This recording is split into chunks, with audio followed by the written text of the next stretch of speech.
Before I start tonight's story, I want you to promise me something. Whatever happens, whatever you hear, don't search this address. Don't try to look it up. Don't try to visit it. Just listen, because the apartment I'm about to tell you about shouldn't exist. And the person who lived there, well, let's just say, he shouldn't exist either. This is the story of apartment 404, the door that was never supposed to be there, in a building that had only 403 apartments, and how entering it changes you forever. Now, let's begin. I used to live in a high-rise on Elmwood Street, one of those old 1970s towers that had been renovated a dozen times but still felt wrong. You know the kind. Long hallways, dim lights, an elevator that always stops one floor too high or too low. I lived on the 7th floor, apartment 703. Back then, the tenants in this building kept to themselves. Too many secrets, and too few smiles. But there was one thing everyone agreed on. There was no apartment 404. The 4th floor had 401, 402, 403, and then 405. No missing doorway, no closed wall, nothing. Just a blank white stretch of plaster where 404 should have been. People joked that 404 was the error apartment, like a broken link in a web page. But nobody cared enough to question it. Not until a new tenant, a man named Henry, started asking about it. Henry had moved into 405. Quiet, polite, one of those people who fade into the background. But something bothered him. He swore that on the day he moved in, when he walked down the hallway, apartment 404 did exist. A brown wooden door, a rusty peephole, a flickering number plate, and a woman's voice humming inside. But the next day, the door was gone. Completely. Like it had never been there. One evening around 10 p.m., Henry heard knocking. 3 slow knocks. Coming from the hallway. He opened his door and froze.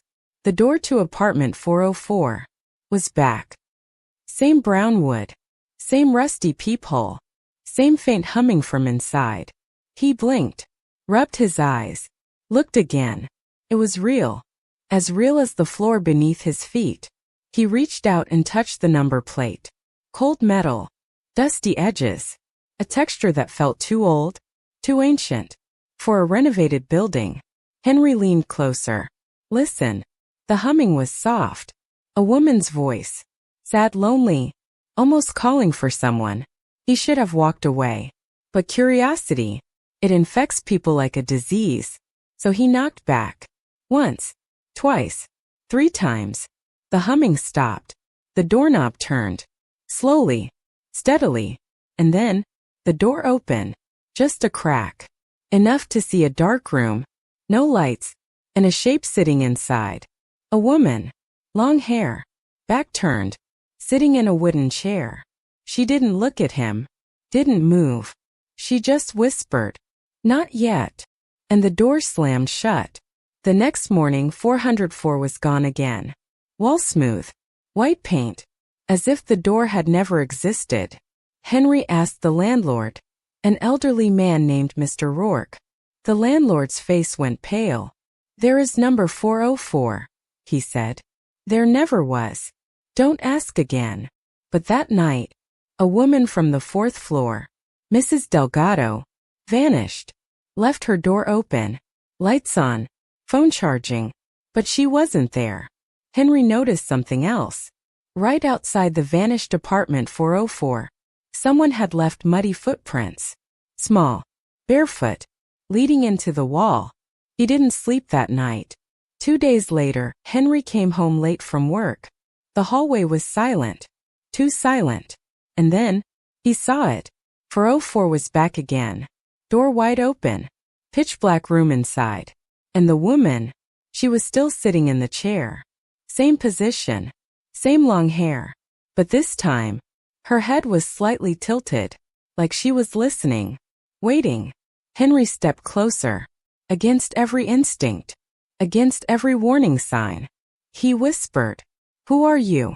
The woman finally moved. Her neck cracking. As she turned, just an inch. And she whispered back, "Find me." The lights in the hallway flickered. The door slammed. And when Henry blinked, for 04 was gone, Henry became obsessed. He searched for blueprints of the building, old ones from 1973, and he found it. Apartment 404 did exist, but it was sealed off 20 years ago. Reason: unresolved incident, occupant deceased. No name, no details, no records, just one note scribbled in the margins. She never left. That line, that one line, terrified Henry more than anything else, because he had seen her twice. On the fourth night, the hallway lights burned out. All of them. Only one door was visible at the end. 404. Bright, warm, inviting, like someone had lit a lamp inside. Henry felt drawn to it, like something was pulling him in. He walked slowly, breathing heavy. The door creaked open. Before he even touched it, the woman was still there, still sitting, still facing away. But this time, there was another chair beside her, empty, waiting. Henry stepped inside. The door closed behind him, and the hallway, the building, the entire world outside, fell silent. No one ever saw Henry again. The police searched. The landlord searched. Tenants searched. They found no trace, not even a struggle. But the strangest part is this. After Henry vanished, apartment 404 never reappeared. Not once. Not when the lights flickered. Not at night. Not during storms. It was gone. Forever. But sometimes, late at night, when the building is quiet, tenants say they hear something. Humming. Very soft. Coming from behind the wall. Between 403 and 405. A woman's voice. Sad. Lonely. Waiting. And sometimes, if you listen closely, you can hear a second voice. A man's. Henry's. So the next time you walk down a hallway, and you notice a missing door, a strange shadow, or a humming sound that shouldn't be there, don't knock. Don't look. Don't listen. 'Cause some doors aren't missing. They're hiding. And some people aren't gone. They're trapped. Just like the woman in apartment 404. Just like Henry. And if she ever finds you, she'll whisper the same thing. She whispered to him. Find me. Good night. And check your hallway before you sleep.